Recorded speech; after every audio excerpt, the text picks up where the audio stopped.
it's Kayla, and welcome to part 2 of my little mini-series of being legally blind and looking for a job. In part 1, I talked about how I used to hide my vision impairment in interviews, and now in part 2, I'm going to be talking about my experiences being more upfront and open about it. If you haven't already seen part 1, I would encourage you to watch that video first. These 2 videos do have some continuity, and I talk about my experiences kind of in a chronological fashion, so I would highly encourage you to go ahead and watch part 1, and I will link that video. But going ahead and moving right into part 2, I left off with the last video. I mentioned that I had worked at the rehabilitation center for about a year and 8 months and then ended up quitting. And I quit that job for 2 reasons. 1, because I was kind of miserable, and 2, because I needed to attend a training center for people who were blind and visually impaired, which funnily enough was at the place that I was working, just in a different department. So I went from employee to client. But at this point in my life, I had lost a lot more vision, and I just needed to learn some extra skills to adapt to my new level of blindness. So I learned more orientation and mobility skills, some more just daily living skills, and I also learned Braille and how to use a screen reader on a computer, because at this time I was still trying to read the computer magnified just with my eyes, and it was becoming very, very difficult, and I was extremely slow. So I thought if I learned all of these new skills, not only did I need to learn them for just my regular daily life, but also I thought I would be a more efficient employee at a new job. So I attended that training for a few months, and then afterwards I was back on the job hunt. And towards the end of my training, I met with a lady to talk to her about navigating, looking for employment, and also navigating disclosure. Should I disclose? When? How? All of that stuff. So I met with her, and she essentially told me that she could tell that I was visually impaired, because when I came to meet her at her office, I wasn't using a cane, but I kind of lingered outside her doorway and looked at the room number for her office a lot longer than anyone else would, and that I walked kind of slowly and cautiously. And when I first walked into her office and greeted her, I wasn't looking directly at her. So she said that she could tell I was visually impaired, but she did say that she knew I was visually impaired, but an employer, if they didn't know I was visually impaired, they would still pick up on those things, but just wonder what was wrong with me, or may assume the worst. They just may think that I'm spacey or weird, or maybe on drugs. So she recommended that I start bringing my cane with me to interviews, so that people would know that I was visually impaired and they wouldn't wonder or assume what was going on with me when I seemed a little off. And I think this made a lot of sense, and I really appreciate that she was honest with me and was kind of like, look, you're not fooling anyone anymore. Because my vision had gotten a lot worse, and it was a lot harder to hide it. She also told me that she thought it would be a good idea in interviews to address my vision impairment, because of a lot of employers may be sitting there wondering, wonder how she would do this. I wonder how she uses the computer. And they would be distracted from the interview and not really be listening to what I'm saying, because they have all of these questions in their mind that they're wondering about how I would do the job, but they're not going to ask. So she suggested to just address it and kind of own it and be confident about it, which I also think is good advice. However, I wasn't quite there yet. So when I started job searching after my training, I would bring my cane to interviews, but that was it. I wasn't addressing it just yet. I was kind of like easing into that. So I was going on quite a few interviews, I was bringing my cane, and I felt a lot more comfortable. I said in my last video that when I was hiding it, I was always so nervous at job interviews because I was scared that something would blow my cover. But now I was bringing my cane so they know I'm visually impaired, so I didn't have to be so scared about doing something that would make me look awkward because this time they would just know it's because I can't see. And in some interviews, it would come up and we would talk about my vision impairment. And in other interviews, I just came in with my cane and neither one of us said anything about it. And this brings me to my first discrimination story of this video. So I had an interview for a job to help disabled people find jobs. Wow, what a perfect job, right? Seeing as I had work experience doing that, since that's kind of what my last agency had done. And I had personal experience with that, seeing as I was a disabled person trying to find a job. I know all about it.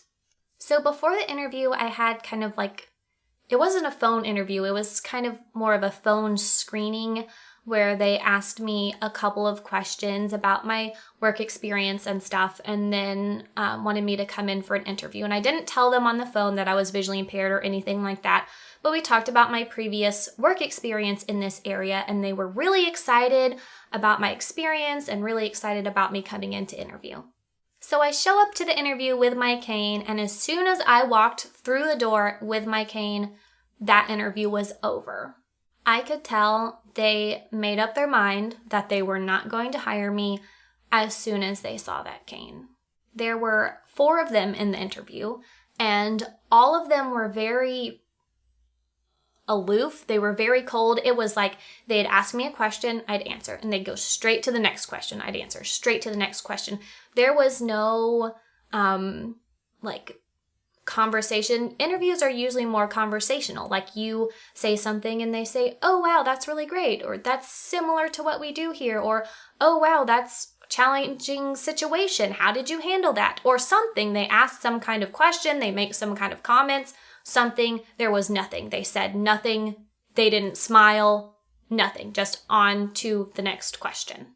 I was very uncomfortable. It just felt very dismissive. Like at that point, it was just a formality. They had to continue with the interview, but they didn't care about anything that I was saying.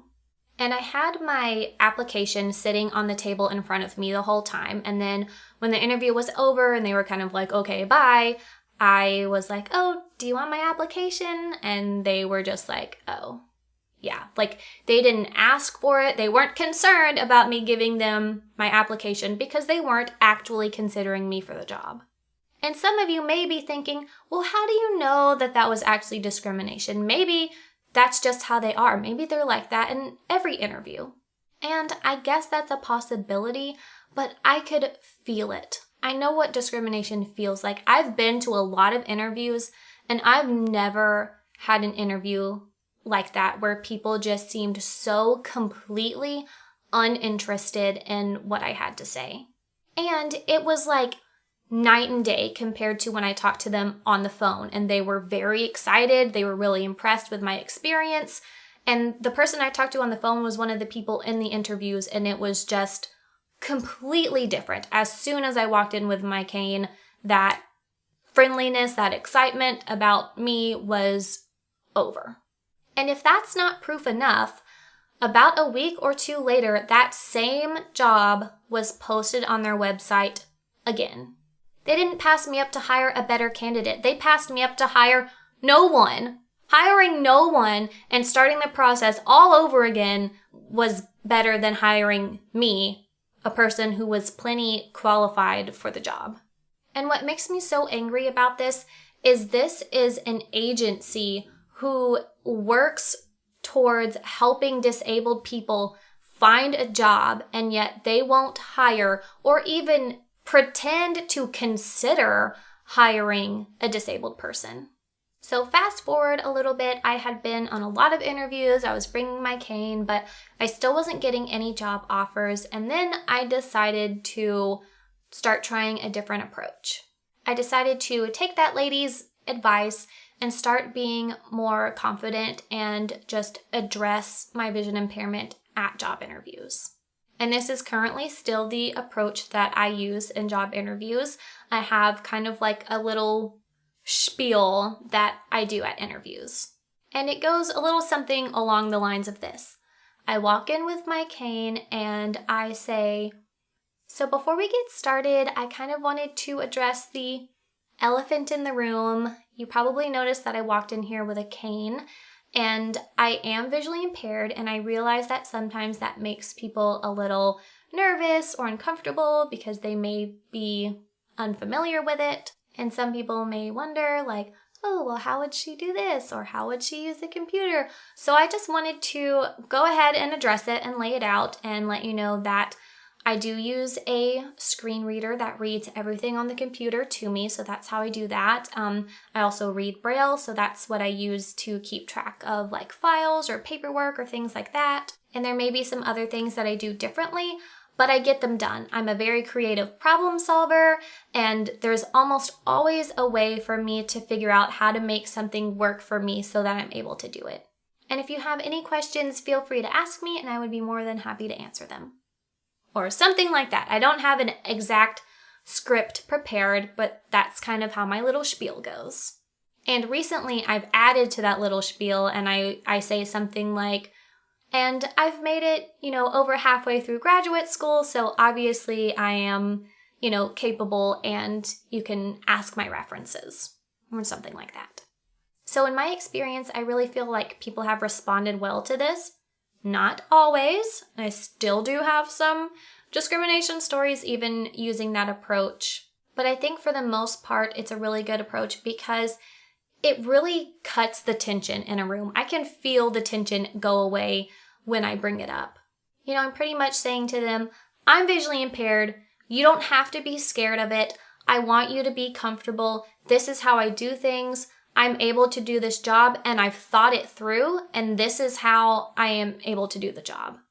And I think they really see that confidence and that, I'm visually impaired, but I know how to work around it. I know how to work with it. So like I said in my last video, I'm not in a position to give advice. I'm not giving advice. I'm just telling you that this is what I do and what I have been doing for a couple of years, and I think that people respond well to it, and I think it makes sense for me. On the very first interview where I tried this approach, I feel like they responded very well. They ended up calling my references. I ultimately didn't get the job, but I do think that they did seriously consider me for the job, or they wouldn't have called my references, and they wouldn't have responded as well as they did in the interview. So shortly after that interview, it had been about a year that I had been applying for jobs, and so I made the decision that I was going to go to graduate school. I was just very limited in my job options, and so I felt like if I got a master's degree, it would open up a lot more doors and give me a lot more opportunities. Plus, I thought people may see that accomplishment and say, well, if she's capable of getting a master's degree, then obviously she'd be capable of doing this job.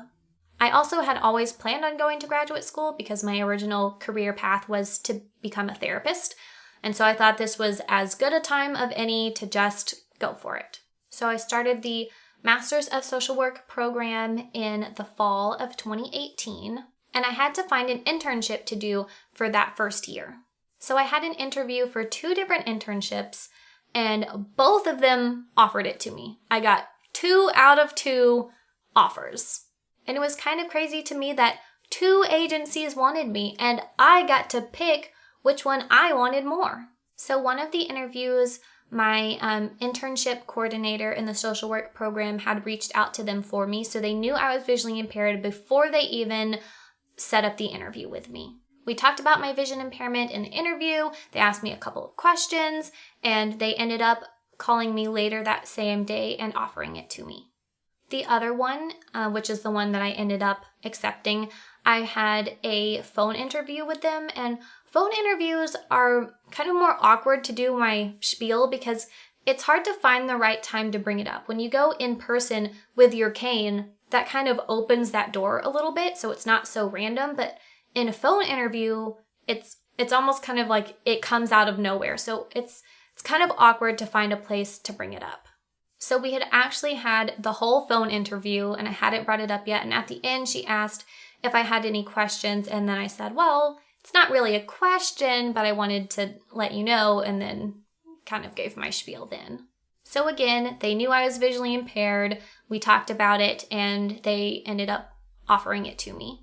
And also earlier in that interview, she had asked me about driving to a few other locations, and I told her that I could do that occasionally, but not very often. And then later when I told her I was visually impaired and we talked about it, I told her, I can't drive, and that's why I didn't want to go to these other locations often. And she was like, oh, okay, that makes sense then. Yeah, no, I won't make you go to those other locations, then that's fine. And I think that's another benefit to being open about the vision impairment, because that was maybe a red flag for her at first, that I didn't want to drive. She maybe thought I was just lazy, like I just didn't want to. And then when people know that you're visually impaired, it explains those red flags away. So I had a fantastic experience with this internship. I taught parenting classes, which I really loved, and everyone at the agency was so nice to me. They respected me, they valued me and my contributions and my opinions. They gave me a lot of responsibility because they knew that I was capable and that I would do a good job. And they were always willing to help and willing to accommodate, but they were never patronizing, and it was just a really good experience. And I'm really thankful for this experience because I needed a win. I needed to be shown that there were jobs out there and agencies out there that would hire me even though they knew about my disability, and then be accommodating and treat me well and treat me like I was just as valuable as everyone else there. So fast forward again to the next year, which is this year, I had to get another internship for my second year of the program. And I went on an interview at an agency that was my top choice. I really, really, really wanted it. It was at a psychiatric hospital. I didn't get it. I don't think it was discrimination, so I'm just gonna skip over that one. But I was disappointed because I did really want it. So then I had another interview at a place that did outpatient therapy for substance use recovery. So the interview had started and we had been talking just a little bit, and then she said, so I noticed that you have a cane. And I'm like, oh yeah, I'm really glad that you brought that up. And then gave my little spiel.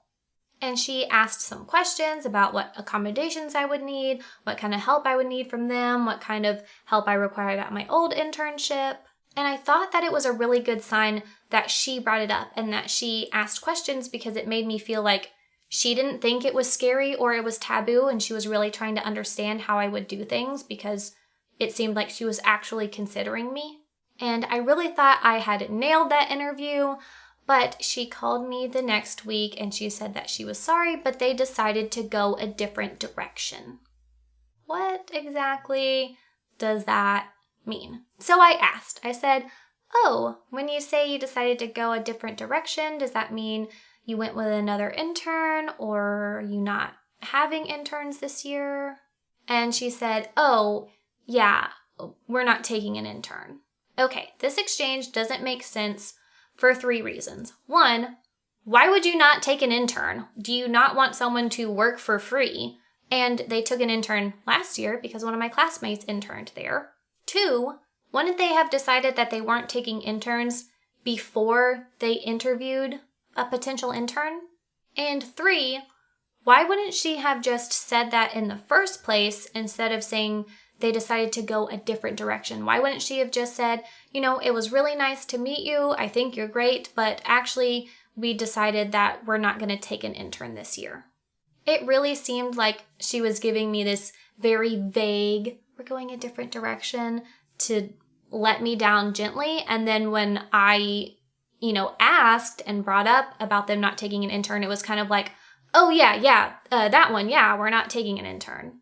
It really seemed more of an easy out than an actual explanation. And maybe this was discrimination, maybe it wasn't, I don't really know. I know that it felt very fishy, and that's kind of where my gut feeling is. So then I have another interview for an internship at a counseling center, and it was a phone interview. So like I said before, it's kind of awkward to try and find a time to bring it up. So early on in the interview, she had told me that she wasn't sure if they had a staff member who had the credentials to provide my supervision. And I said, oh, that's not a problem. One of my professors can be my supervisor. People do it all the time. It's fine. That's not a problem.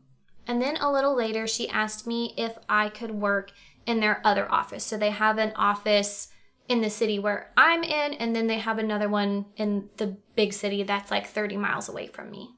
And so I said, well, actually, I'm visually impaired and I can't drive. I use Uber to get around. So in order for that to be affordable, I would need to be in this office here. And she said, oh, well, this just isn't going to work. There are too many barriers. This just isn't going to work. And I said, oh, I thought there was an opening in this office here. And she said, yeah, but we have meetings every Friday in this other office. All of the staff from the surrounding counties come in and we have our staff meeting there. And I said, oh, well, that's not a problem. I can come to those, I can come there once a week. I just didn't want to come there every day, but that's fine just to come on Fridays. And she said, well, you'd also have to come down here for training. It'd be for a couple of weeks. And I said, well, that's not a problem either. I can come down there for a couple of weeks in the beginning for training. That's fine. I just didn't want to come down there every day for 7 months, but I can definitely come to the training and I can come to the meetings. And then she says, tell you what, how about you look for some other internships? And if you can't find one or you decide that you really want to do it here, then give me a call back and we can see if we can try to figure out some of these barriers. And I said, well, actually, I have looked at other internships and I really do want to do it here. This is something that I want to go ahead and pursue. And I really don't think these things are barriers. Like I said, I can get one of my professors to supervise me and I can come to the Friday meetings and to the trainings. None of those things are really a problem. And then she kind of laughs and says, I gotta tell you, Kayla, I love your persistence. That really is a good quality. I should not have to be persistent to get you to take me seriously, that I can do this job, and to tell you that these barriers that you perceive are not actual barriers. I shouldn't have to be persistent about that. Persistent is not a personality trait of mine. You forced me to be persistent with your ableism. So at this point, I didn't really know what to say. I just was kind of like, oh, thank you. And she was like, why don't you go look at other internships and then call me back? Essentially, she's saying, go away, go work somewhere else. So this was so frustrating. She really talked down to me. This was absolutely discrimination for her to sit there and say to my face that there's too many barriers, even when I'm saying it's not a barrier. And she pretty much told me to go away and then kind of mocked me when I wasn't giving up that easily and I was trying to stand up for myself. And something that I think is just really sad about all of these is that I'm applying for jobs in the social service sector. Places whose mission is to help people in need, to help vulnerable populations. And this is how they're treating people. So at this point, this was my third internship rejection, and I was feeling very sad, very low. And to some people, it may have seemed just like 3 rejections, but it was 3 rejections on top of all of the other ones that I've experienced. And it's not just a rejection. It's not just a no. It's discrimination. It's people that think that you are not able, you're not competent, you're not capable. They don't value you. They don't respect you. It's a really hard pill to swallow. So I emailed my internship coordinator and told her about what was going on and asked for some help. And she responded and said that she did think people were probably doubting my capabilities, that I was a really good student, and that they would help me find something. So a couple days later, she emails back and says, I contacted this person at this agency. They're willing to interview you. And the position was something that I was really not interested in doing. And so I emailed her back and said, I don't know if this agency is a good fit, and this isn't really something that I'm very interested in doing. I was really wanting to do something related to counseling. And she emails back and says, I want to remind you that this internship is about meeting your requirements for your MSW, not your dream job. and I encourage you to go to the interview anyways. And this made me really mad for 2 reasons. Number 1, I thought she was on my side and really heard my concerns and thought she was really going to help me. And for her to tell me that this isn't about getting my dream job, I was not looking for my dream job. I just wanted to do counseling in any way, shape, or form I could do that. I wasn't being picky. And I needed counseling experience to prepare me for when I graduate and start looking for a job, because that's the only way to break the cycle of, you need a job to get experience and you need experience to get a job. An internship is the way to break that cycle. And I needed that counseling experience to get me off on the right foot when I start looking for jobs. And I don't think I was being unreasonable about that. I wasn't just being a brat and being like, oh, I don't want to do that. And the second reason why this made me mad is that she was essentially sending me the message of take what you can get. You don't get to hold out for what you want to do. And I think this is how a lot of able-bodied people feel, is that we should just take what we can get. We should be grateful that this person was willing to interview me. Like, how noble of them that they are willing to do that. They think we shouldn't be picky. We shouldn't hold out for what we're qualified for, what we want to do. We just have to take whatever someone's willing to offer us. And also, a lot of able-bodied people have said things like, well, if you really want a job, you could have a job. You could go work at Kroger. And no offense to anyone who works at Kroger, people have to make a living to survive and someone has to work at the grocery store. But why should someone with a bachelor's degree or a master's degree have to work at a grocery store because that's the only job that they could get? Why do we not deserve to hold out for a job that we want and that we're qualified to do? If an able-bodied engineer got laid off from their job and was struggling to find work, no one would say to them, well, if you really wanted a job, you could go work at Kroger. If you wouldn't say it to them, then don't say it to a disabled person. That's not a response to society's ableism, is to just tell us to throw out all of our standards and just take whatever job that we can get. Okay, done with that little mini rant. Back to my story. What's funny is I did actually go to that interview and I did not get that internship. So then I set up an interview with another agency with no help from that lady. And it's a place that I've been volunteering for about 2.5 years. I have been volunteering for their crisis line. And I had considered pursuing this option, in the first place. The only reason that I didn't is because since I had been volunteering with them, I already had experience with that population and with that agency, and I was just kind of looking to do something different to flesh out my resume a little more. So I went to the interview and it went really well. There were 3 people in there interviewing me, and I felt like they were very responsive. A couple of things that I said, they were like, oh, we could use someone around here like that. And I gave my little spiel, and when I got to the part where I say, and I've made it, over halfway through grad school, so obviously and I kind of paused, and the interviewer said, you're capable. And I said, yes, exactly. I do think it helped that I'd been volunteering with them, so they kind of knew me. I kind of had a foot in the door. So they called me the next week and offered me the internship. She said that they would love to have me and they were really excited. And that was just such a good feeling that they were as excited to have me as I was to have them. And I didn't have to convince them. I didn't have to beg them. They saw value in me and they wanted me at the agency. So I was very excited and I really, really love it. It's a cause that I'm really passionate about. I'm doing counseling with victims/survivors of sexual assault and domestic violence. And I don't think anyone has ever been this excited about working for free. And that's something that I will say about disabled people. I think most of us, we're really hard workers. We don't come by opportunities very often, so when we do, we're not going to take them for granted.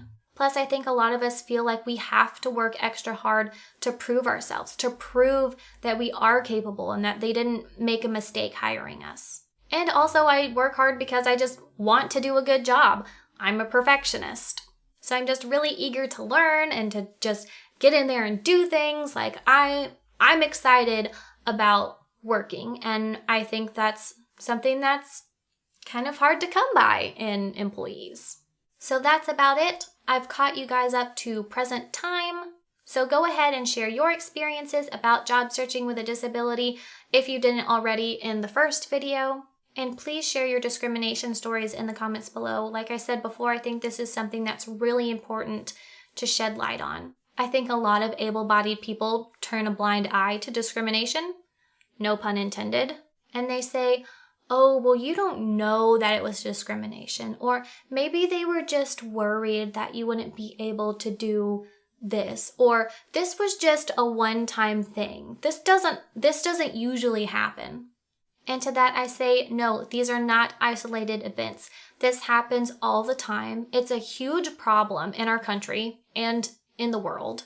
And you don't need to play devil's advocate for these employers. Please stop excusing their discriminatory behavior. Okay, and that's all for now. Please don't forget to like, comment, subscribe, share, all that good stuff, and I will see you guys next time.